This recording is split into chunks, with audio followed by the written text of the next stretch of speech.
Gonna hit record. Perfect. All right, there we go. So welcome everybody. My name is Krista Dillabaugh and I'm the director of the Morpho Institute, and we are thrilled to be kicking off this session tonight with our first webinar of our 2022-2023 season. Tonight's topic, as you know, is our story mapping workshop with some really fabulous guest speakers that we've had the privilege of working with and knowing for quite some time. So tonight's topic is using story maps to connect the Amazon to your classroom.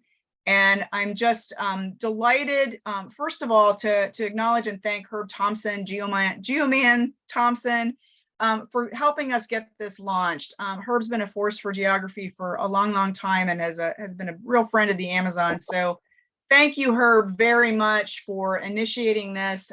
And then I want to turn the mic over to Nancy Troutman, who's on the board for the Morpho Institute, and she's going to introduce our guest speakers tonight, and then we will jump into the conversation. So all yours, Nancy. Okay, thanks, Krista. I'm thrilled to introduce Anita Palmer. For anyone who doesn't already know Anita, she's a leader in the field of educational uses of geospatial technologies, which means that she pours heart and soul into helping teachers use online mapping and spatially oriented data to engage students in investigations using real world situations. I'm thrilled to have Anita with us tonight, but also over the long haul. She's agreed to help us launch our Morpho Institute Story Map platform and then help us figure out how to use it to our best advantage. So she's going to give us an introduction to all that tonight, and then we will have time at the end for discussion and brainstorming, figuring out where to go with it from here. I also want to introduce Carly Levine, who some of you met last summer in the Amazon. She's an elementary school teacher who's been actively using story maps with her students, and will give us an introduction to what she's done. So Anita, I'm going to turn it over to you. All right, let me go ahead and share my screen. Give me just 2 shakes here. And can you all see my Discover Story Map screen, Nancy? Yes. Okay, perfect. Thank you. Well, it is so wonderful to be here, and thank you very much for all the kind words. I always, I don't know, it makes me a little edgy and nervous, but you know, all the nice stuff, but it's okay. We'll just move on. And I'm so excited to collaborate with you all. So tonight, just for about the next 10 minutes, we're going to have this fun, free time to really explore story maps. What are they, etc. But I want to just preempt any nerves. You do not need to memorize anything. You don't need to, you know, feel like if you forget something. We're going to have all of this for you so that you can explore it. So this is just an introduction, and relax, enjoy, breathe. And I'm just going to give you just kind of a really fun, quick introduction to story maps. So what is an ArcGIS online story map? It is a web story authoring web-based application. And it allows you to share your maps and text, etc., in the context of a narrative, and you can use other multimedia content. So that's kind of a lot of words, but basically you can tell stories, and you pretty much anything you can think of you want to put in your story, the media that you want to use, you can use. Now let's take a look at authoring a story map. So this was created by the Esri Canada education team, and it's fun. This is actually a story map. Think of a story map as a wrapper. You can put pretty much anything in that wrapper. So here's a instructions on what is a story map, how do I create one. So first, you do need to sign in to an ArcGIS Online account, but don't be nervous about, oh, I don't have an account. That's what Morpho Institute is there for. That they have provided the opportunity. They're providing the opportunity for you to have an account for you and your students if you don't already have one.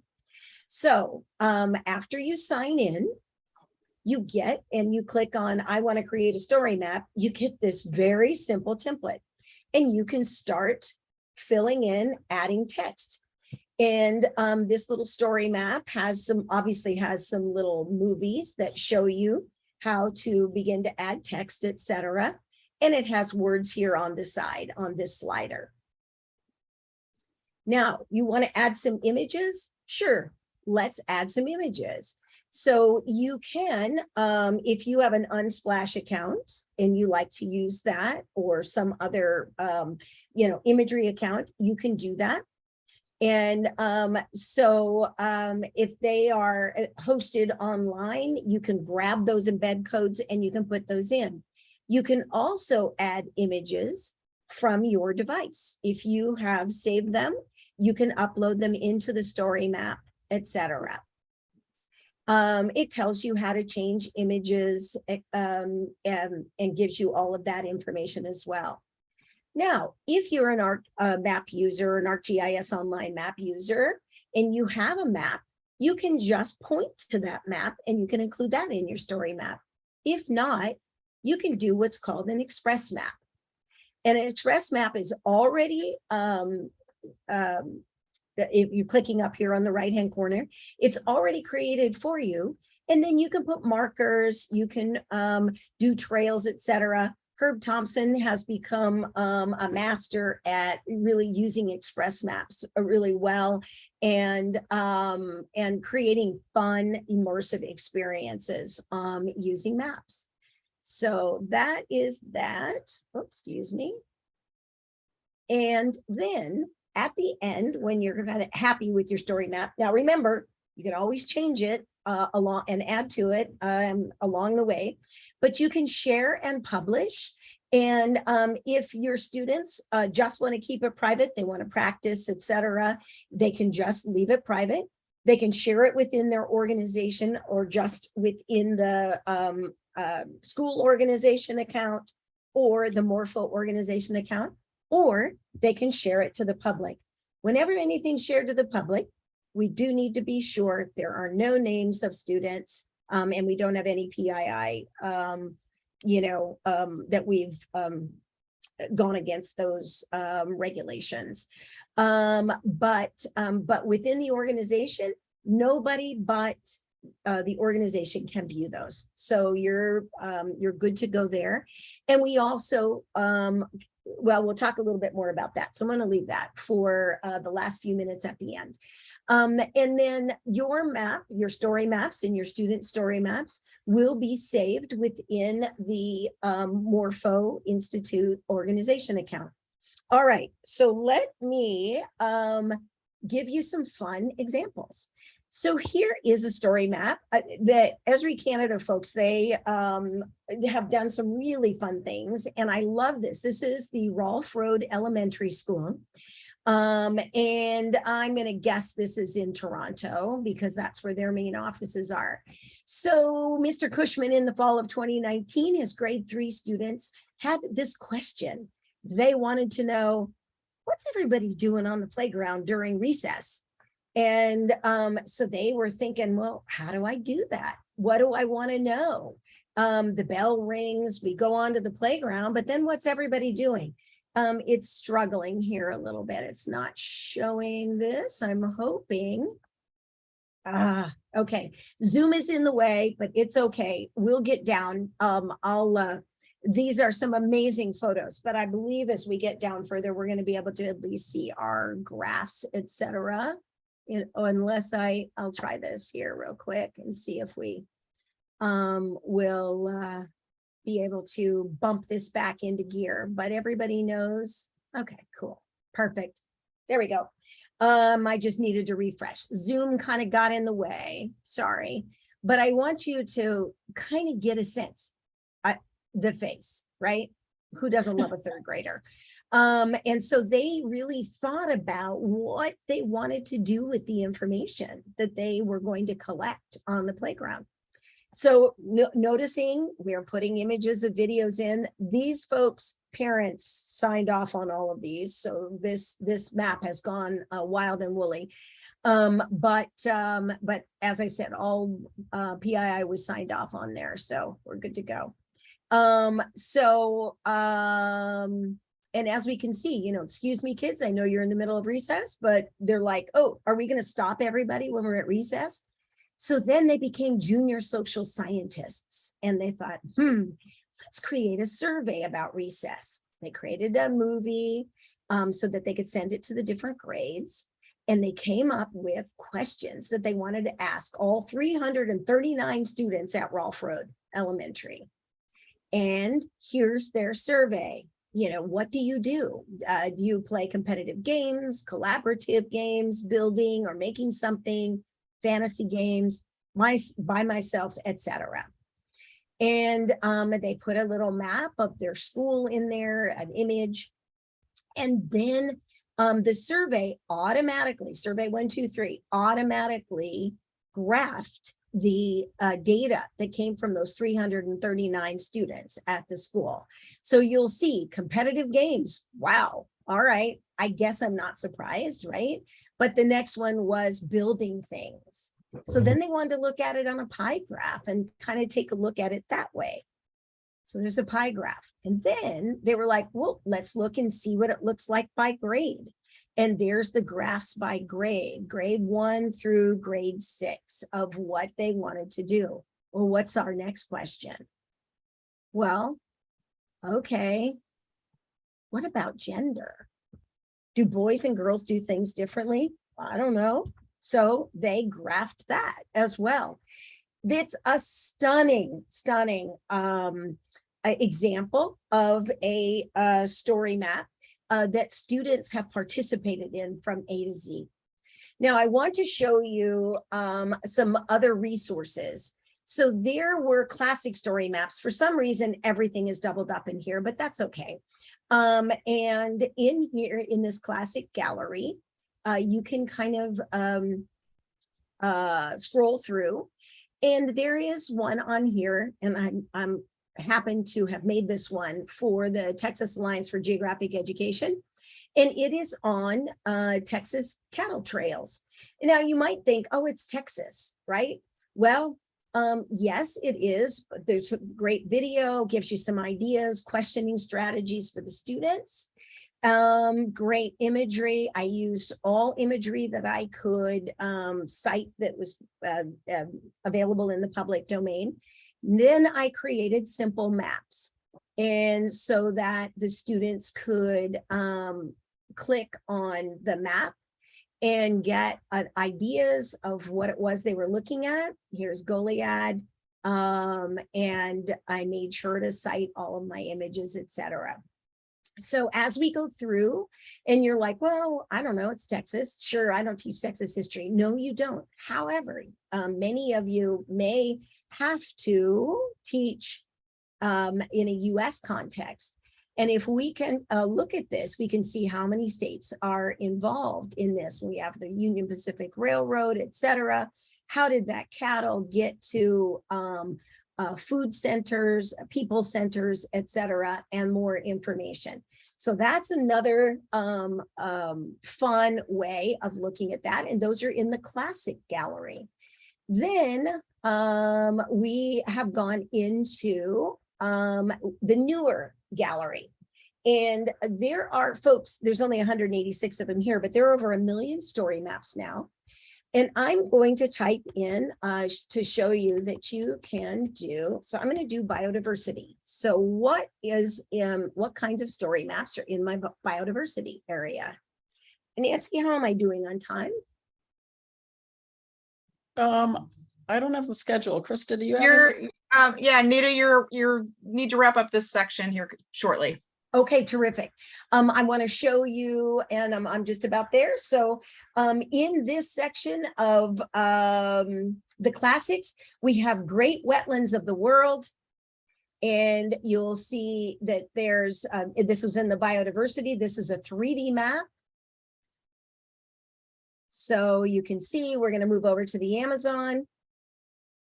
So that's a really wonderful example. And then if we go in, we'll see that you can also in StoryMaps, you'll run into StoryMap collections. We'll go take a look at diversity of life. And there's this great diversity map. And I'm going to finish it off. Just go back in and look at all these. This is a teacher who actually taught during COVID. And this is a StoryMap collection of 5 story maps that she created for her students to do their work at home. I'm done.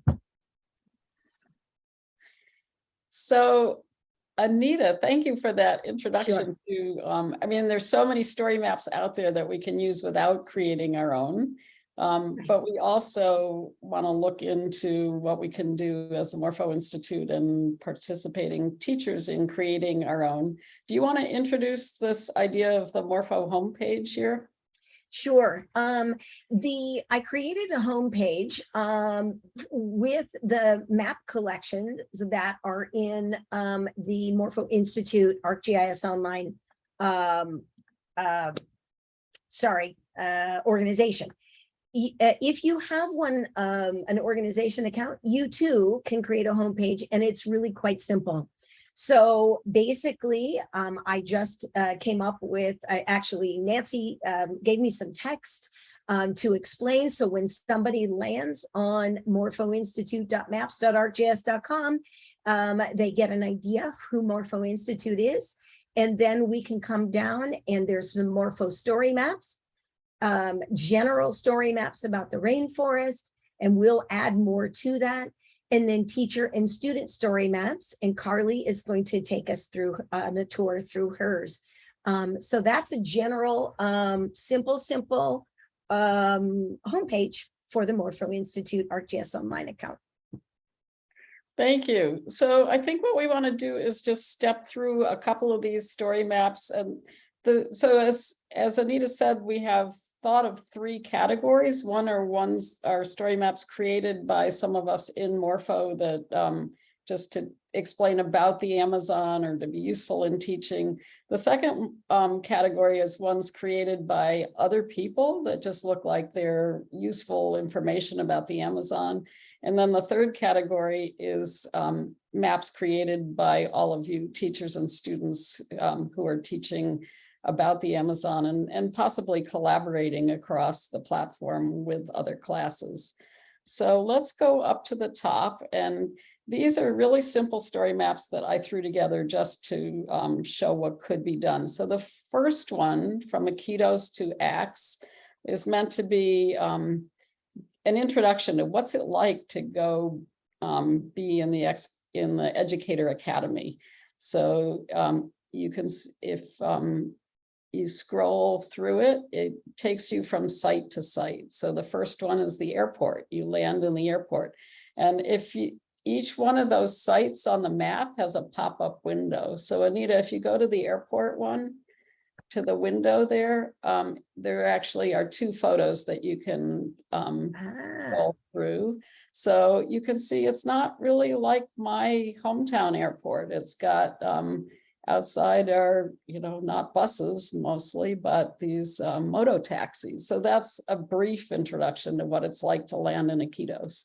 And then you can either click on the map or you can scroll through the pop-up windows. The next stop is the Explorama boat dock, and you can see what it looks like at the dock and then on the boat. And then we go to the Explorama Lodge, and you can follow that along the river. And I have to say, I went to the Amazon several times before I really figured out where's the Napo River, where's the Amazon River, where are these different lodges.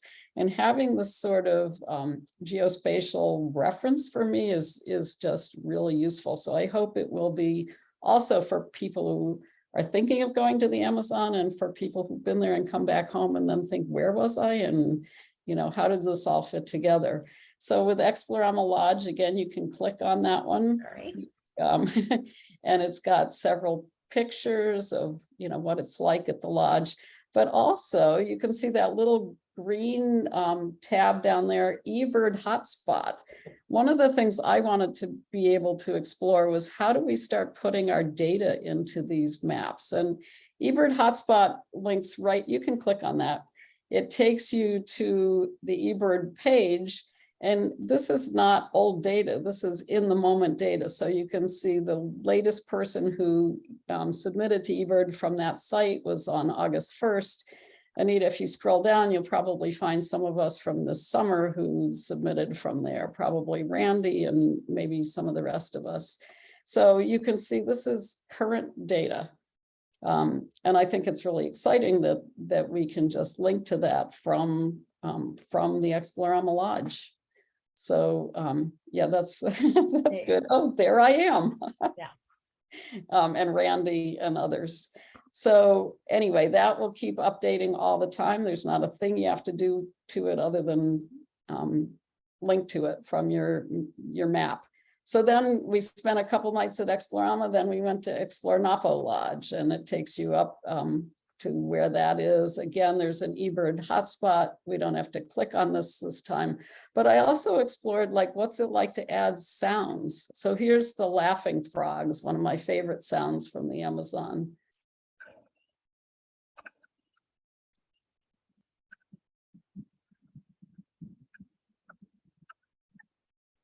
You hear?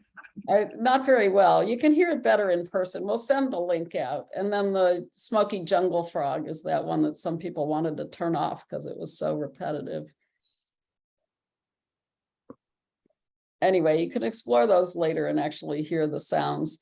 But I wanted to say, so those are recordings that I made from nature, but you could also be putting in interviews here. You could be putting in data that you collected from stream water quality or whatever. So all of these things are ways of portraying our data on a map. So going on down, we visited Chichapa Village this summer, and then the Axe field station, the Canopy Walkway. Each one of those is a separate point on the map and has eBird hotspots where available, and then also some recordings. So I hope that gives you an idea of how we can use this sort of story map for organizing and collecting data that we collect in the Amazon. And then also for teachers who've been to the Amazon, you can create your own stories with your own photos, your own remembrances, or maybe make a web quest for your students. I mean, I think lots of possibilities for how you can be using this to bring your own experiences home to your students. So let's move on from that to the next one. The next story map is more informational. This is a really quick and simple one, but I wanted it as a demo of how you can just use it as a teaching tool. So it's just an introduction to the Mayahuna with some text on the side that you scroll through and then see related maps. This one talks about how they gained recontrol of their ancestral lands, and then the threat of the highway and how it's a continuing struggle for their long-term survival. And this is, you know, bare bones story map. And obviously we have a lot more stories, pictures, interviews, all sorts of things that could be added into this. But I just wanted to throw this up there as an example that would get people thinking. So why don't, Anita, if you want to scroll down, the next section was, you know, I started looking on some of those galleries that Anita showed to see who'd done what about the Amazon. And there are a lot of story maps out there already about rainforests and about the Amazon. So I think what we can do is use our platform to highlight some of those that would be useful for teaching. This was one that caught my eye because it's just a really good overview of why are rainforests important? How does the Amazon relate to other rainforests in the world? And then, yeah, you can keep scrolling through that and see lots of information. It's just a visually attractive way of portraying a lot of information about rainforests. And so there are a lot of other story maps like that, and we can post some of those on our Morpho site so that they'll be easy to find and use by teachers. Anita, here's a good example of this. You can scroll through and see the land use change in the Amazon from 1982 until 2020. And look at all the pink. That's where the rainforest has disappeared. So that's something that StoryMaps makes it pretty easy to do that sort of change over time. And then I love this last section. What can we do to save the rainforest? And it ties into all the things that we buy and use in our daily lives. And most of us don't stop to think about how that relates to the rainforests of the world. So that's a really quick view of somebody else's story map that could be useful in teaching about the Amazon. And then at this point, we want to turn it over to Carly, because Carly is a teacher who, before she even went to the Amazon, was using story maps and to tie into the Amazon with her elementary school students. So Carly, it's all yours. All right, so if you could navigate to, thank you. I didn't even have to say it. So first of all, I apologize for people who have already seen this story map. This is one that my students and I made all the way back last spring before I had gone to the Amazon. We haven't made any Amazon story maps this year yet, although we're currently working on a cool story map about evolution. So for this one, I knew that I was going to be at a Morpho webinar, and I thought I bet I could throw together a really quick story map in just like a few hours with my classes. And we were learning about watersheds. So we decided to trace a drop of water and see where it ended up. And then one thing that I don't do enough with my students, but I thought I would do for this project was to tie some art into it. So the students each picked a part of the map that they wanted to represent in watercolors. And then we also, as a class, came up with some writing and descriptions to sort of narratively tie it all together. For this type of story map, I use the story map tour, which is slightly different. It's sort of like the first map that Nancy showed, where you don't have to put multiple maps in because it's sort of one map and you just plot multiple points within that map. And I've done both types of maps, but I'm sort of leaning towards this one lately because I like how you sort of like flow through the world and you can like see those connections. So if you just scroll through, you'll notice that there are different points in the map following that drop of water. That's our school. I sort of wish that the pictures for this map were not taken in the winter. It normally doesn't look that dreary, but I guess the watercolors give it some dimension. And again, this was really easy to make. It took a class period or two to do, though I have 3 classes, so you can consider that like 3 to 6 class periods to do. And the reason it was so quick is because we did it on the smartboard together. I've also done story maps where I have students using Survey 123, and so they all have their own accounts and all that data is going into one map together.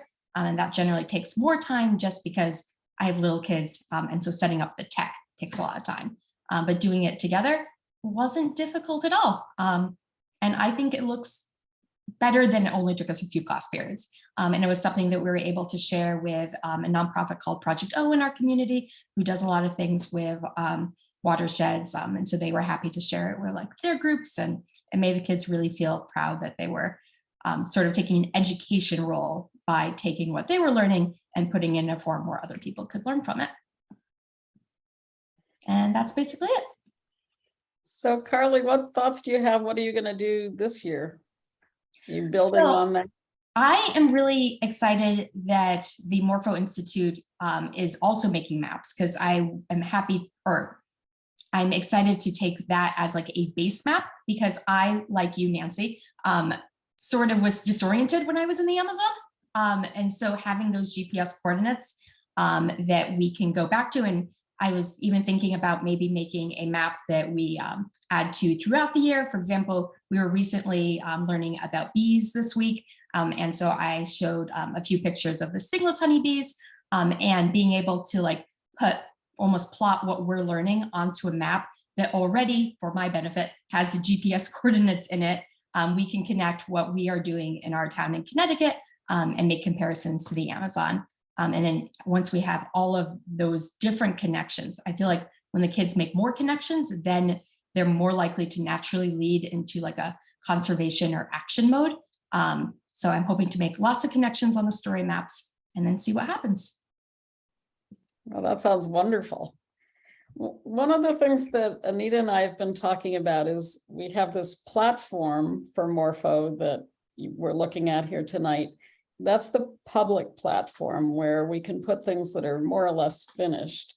But we also want to have a behind the scenes part of the platform where we can work on things that we're not ready to show the public and may never be ready to show the public, but we want to be able to collaborate with other Morpho teachers or with faculty. So Anita, do you want to say a little bit more about that, how that would work?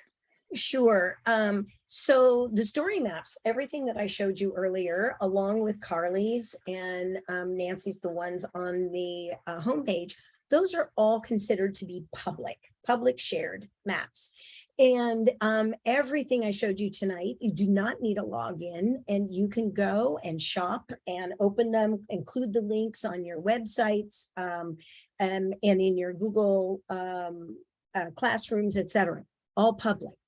You do not need an ArcGIS Online account for those. If you or your students want to create a story map and that highlights a project or a question, as Carly did, or something that the students are interested in, you will need an account to have. So here's where the Morpho Institute has arranged to have an ArcGIS Online nonprofit education account to provide that opportunity for US teachers or the students, schools who do not have an ArcGIS Online account of their own to use the Morpho account.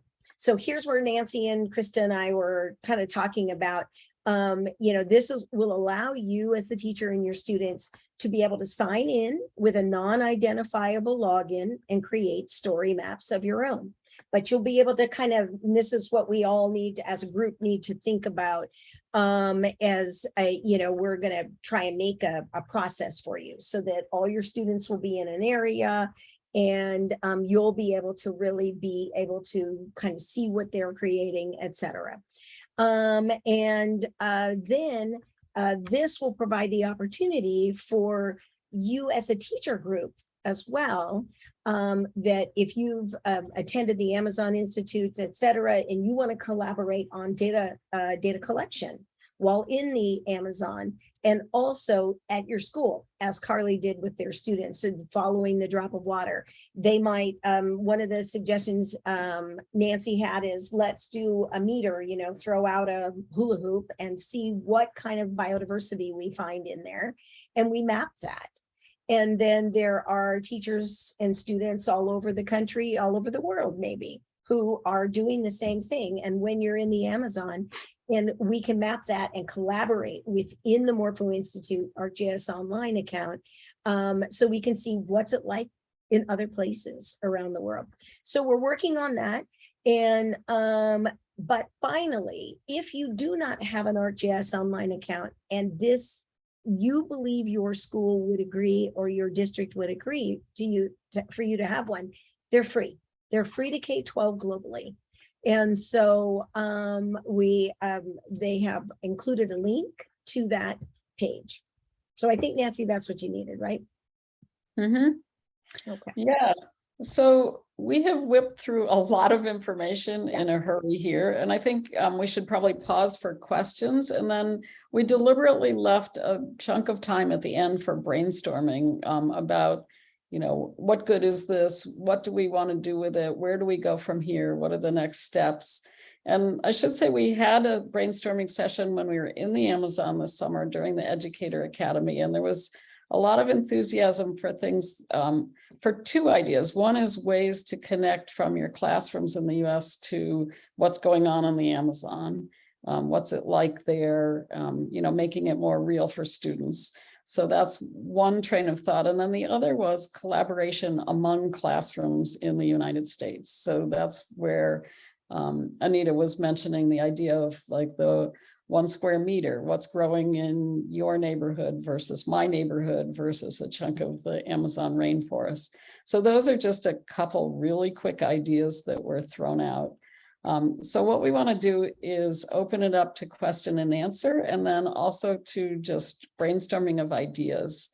And I also just want to say right now that this isn't a one-time webinar and then we're done. Anita and I are going to be here to work with anyone who's interested and help out. And we will have a quick survey at the end of the webinar asking how that might work for you, what you're interested in.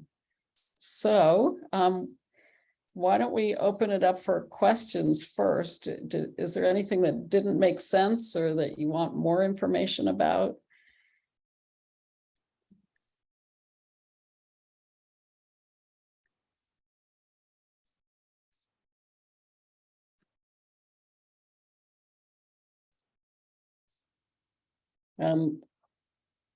I'm sure Anita has lots more examples she could show, but I think it would also be great to hear from people here about what you're interested in, what you'd like to see more of.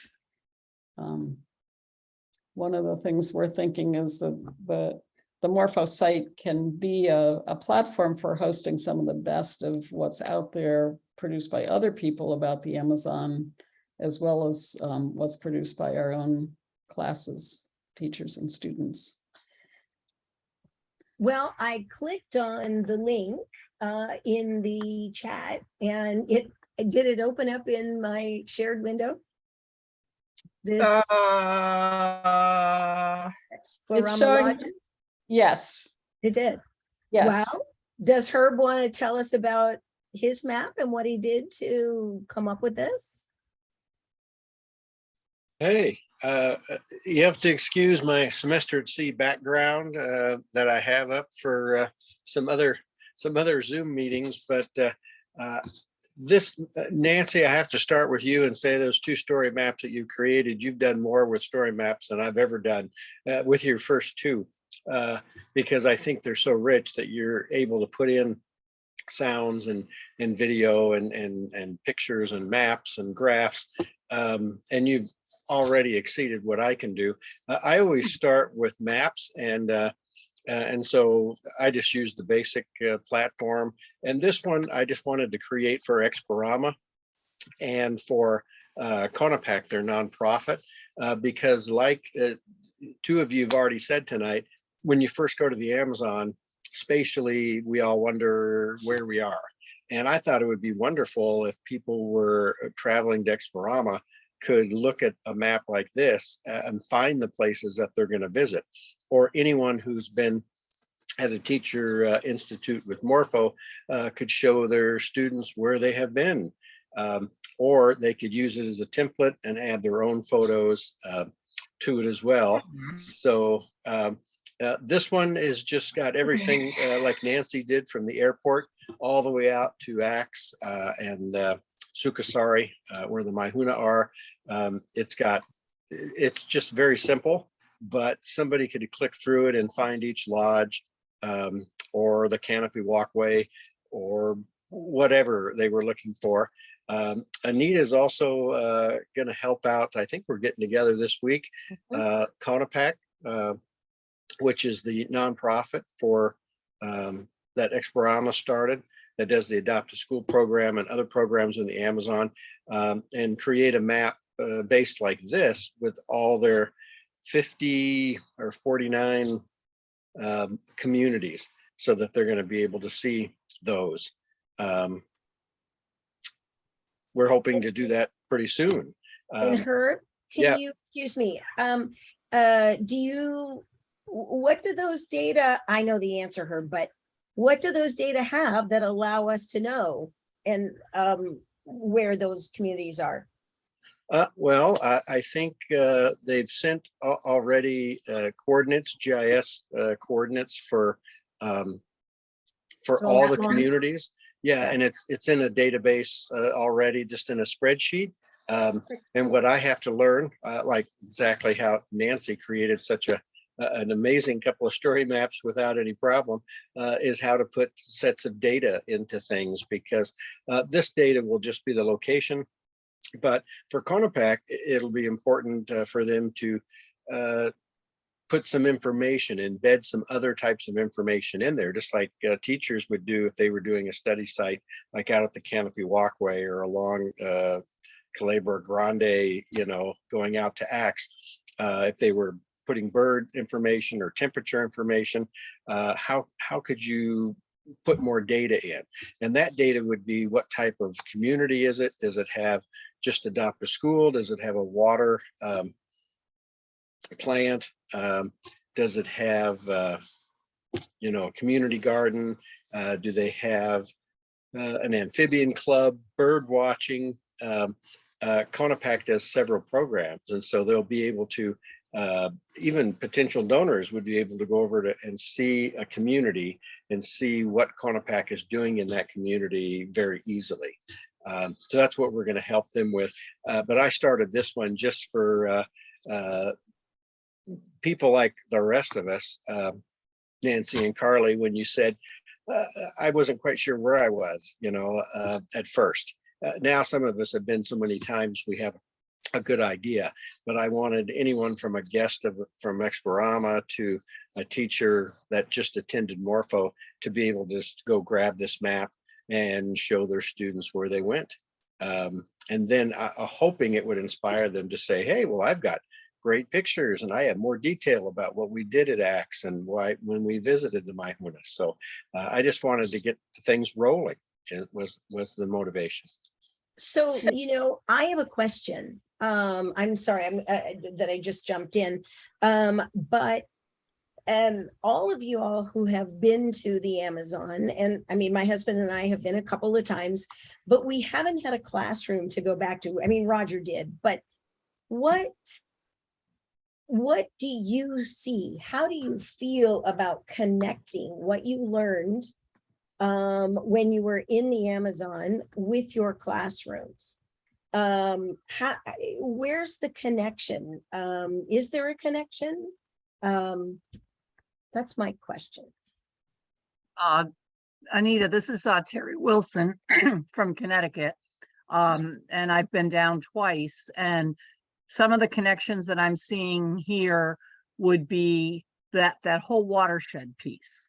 Looking at it, I mean, in Connecticut, we've got the huge Connecticut River, and then Carly was sharing the eastern side of the state. We're a small state, but yet we have 3 major watersheds in our state. I could see connecting the communities, understanding what school is like here in Connecticut versus school in the communities.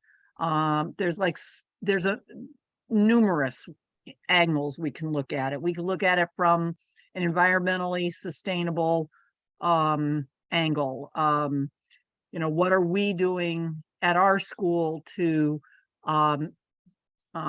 for conservation efforts, or for sustainability with regards to recycling and things of that nature. So really the possibilities are endless, and this opens up a window for easy communication and sharing. Well, that's good to hear. One of the things I wanted to point out, like just looking at this map that Herb created, it's a map of our little spot in the Amazon, but from that little map, you can zoom out and go all the way to your hometown in whatever state you live in. So and I think Carly showed that actually with her watershed map. So that's the power of this online mapping is, and we could do the same thing, comparing, like Terry, you were saying, comparing diversity in different spots around the United States. People can zoom from one state to another from the same base map. So I'm excited about exploring the idea of putting each of our classrooms on a map, and then, what do you want to tell about your classroom? And then being able to explore that just by clicking on different points on the map. There was a question in the chat from Lindsay about the ease of incorporating GPS coordinates on this. I'm pretty sure the answer is yeah, super easy, but I have no idea like how to do that. So what's the Same- scoop on that, Anita? How easy same- is it to input GPS points? Yeah, it's the same kind of deal as the lat long that we had talked about. If that Herb was saying, if you have a spreadsheet and in that column you've got your GPS coordinates in there, it automatically you can drag and drop that CSV file. You can save them to CSVs and drag it onto your map and save the map, and you're golden. Perfect. I'm going to show. And then Herb- Kathy, Sorry, I'm going to show Yeah. Herb on Monday. He's going to do this before we meet again on Wednesday, and he likes to sell himself short, but he's gonna map that spreadsheet with the lat longs very easily. that's awesome. Yeah.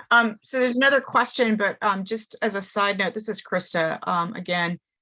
I think for us at the Morpho Institute, our goal is always how do we make the Amazon come alive in a classroom? And if we're going to promote ourselves as an education institute that's working to harness education as a conservation tool, this project that we're launching, inspired by Herb and being facilitated by Anita and Nancy, is going to open up the door for a lot more collaboration across all of our alumni network, but also collaboration with our researchers like Lindsay and Katie.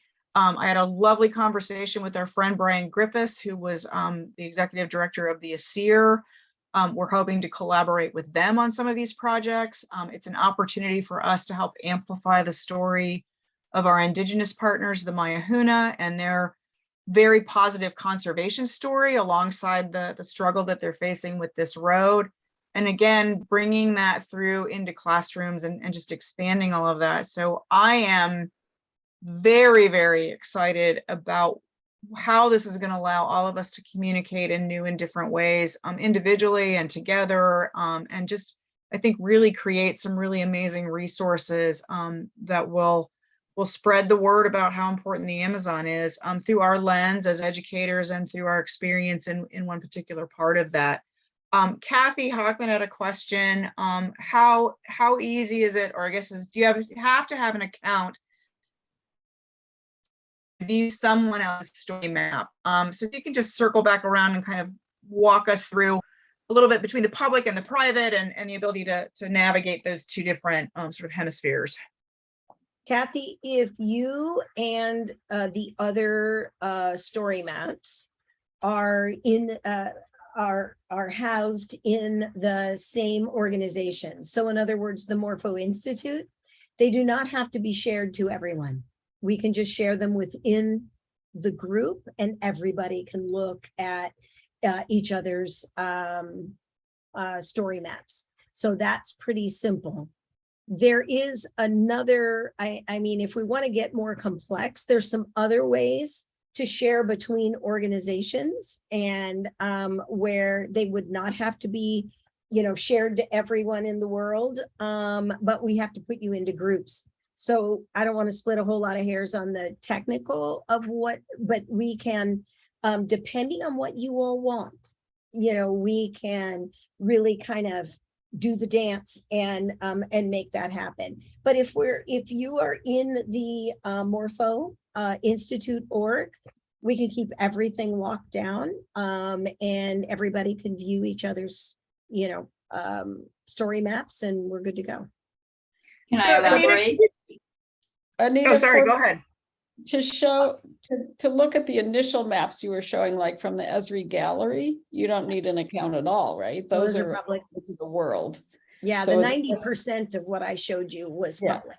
Well, that was my point. So for example, if I create a map for my school and I want to embed it in our Canvas page, is that doable? You have to Okay. share it to the public so that Okay. other folks can see it. Otherwise, it won't be an error, but it'll go to a login page. Okay. So you Kathy, it's wanna kind of be like sure. those permissions on the survey. You have to unlock it for people Yeah. to be able to access it. Right, exactly. So, oh yeah, absolutely. And the only time you really want to be cognizant of not sharing to the public is if you have a child's face or name, or, you know, that does not follow your PII rules.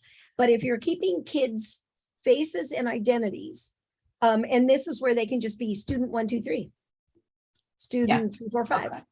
Yeah, and for what I'm thinking of just now, it wouldn't necessarily have students in it. It's more about the campus for the Sure. teachers and the students who are coming to visit us. Thank you. Absolutely. Yep. Yep. You're golden. Okay, so a couple more questions from John, who's the president of the ASEER. Can the end user select a language, i.e. English or Spanish?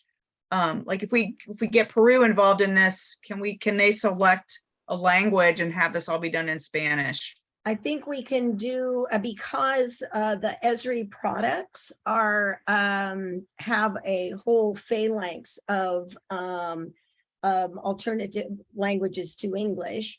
John, we just need to work on that.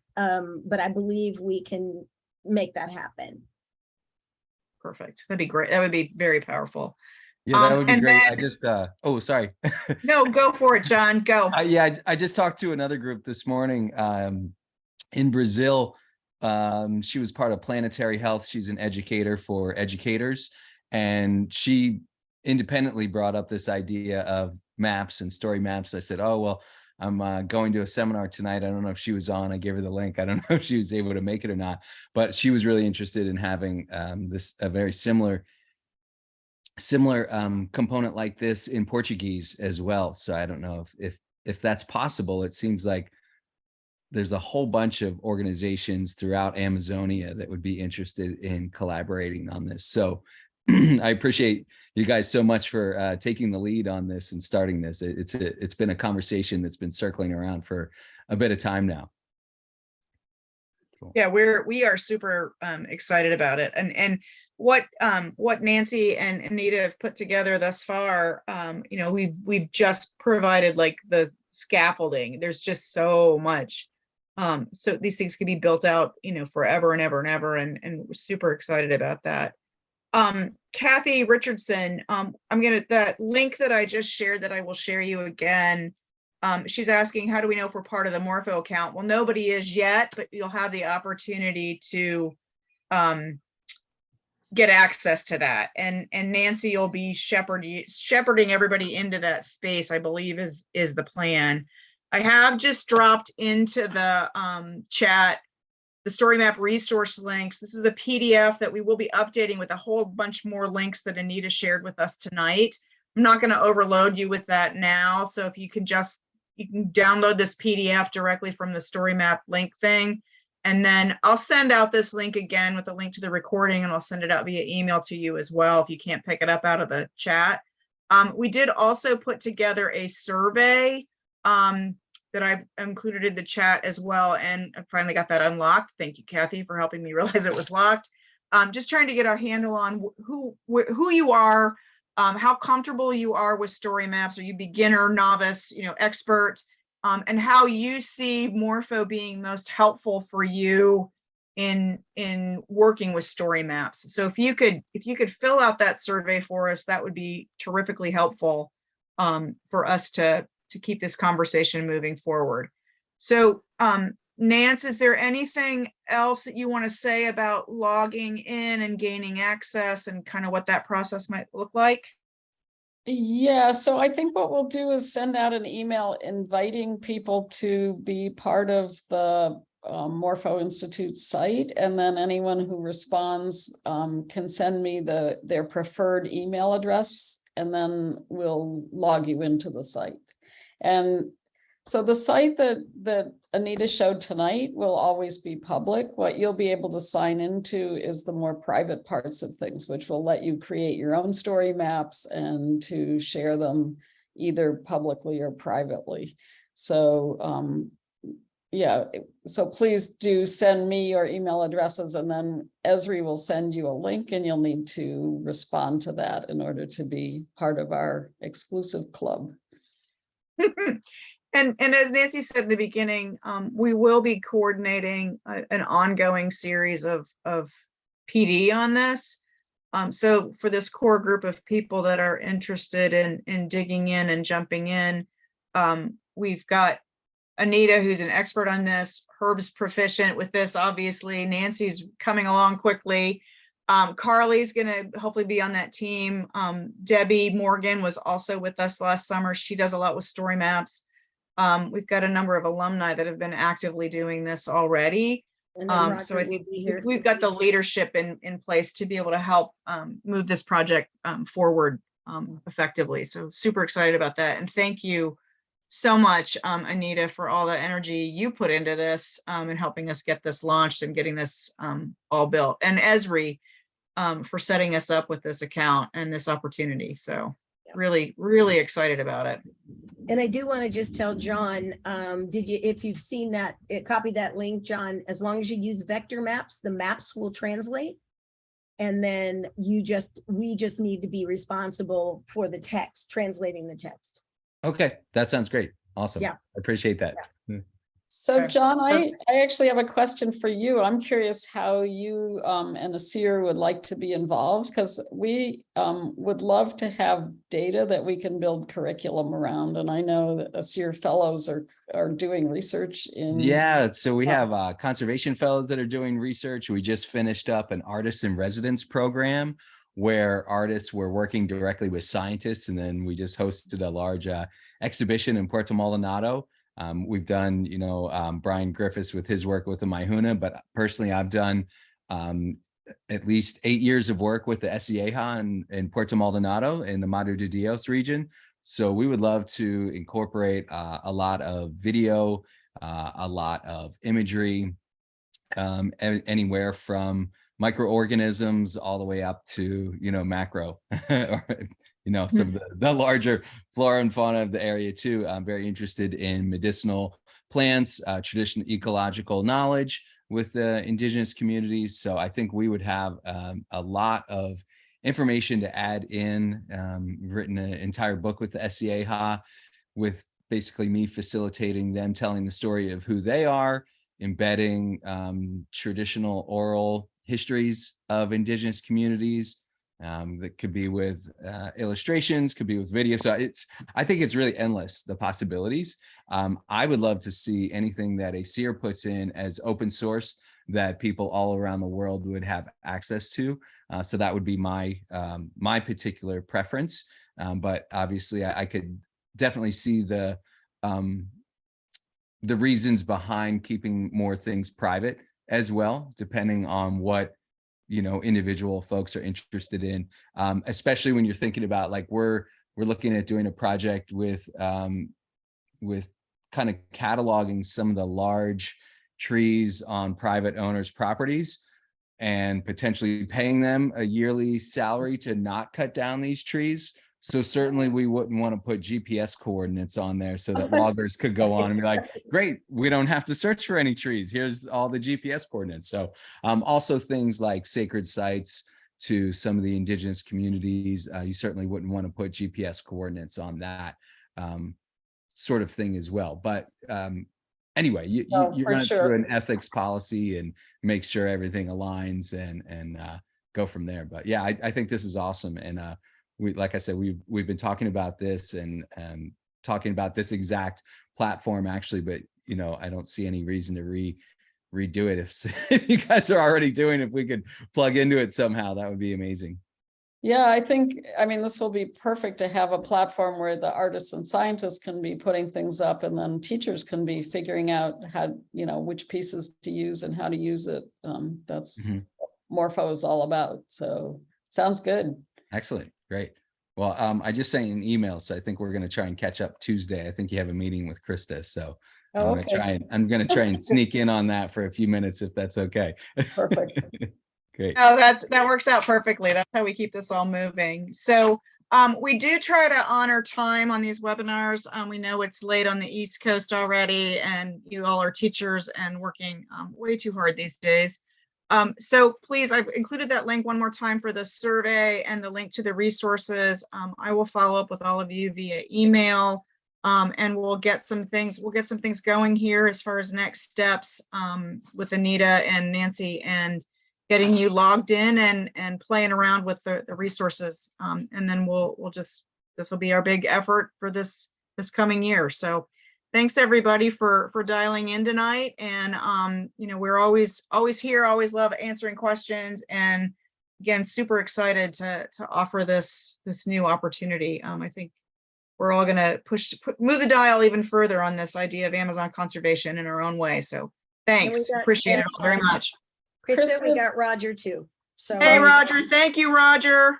Yes, for all Thanks, you everybody. did too. Yeah, So- thanks. We Yes. could also just point out this will be posted on YouTube. So if anyone wants to share it with colleagues, it'll be out there. wonderful. Yeah, we'll get that up tomorrow. All right. Well, thank you, All right. everybody. Everybody have a good night. Thank you. Good night.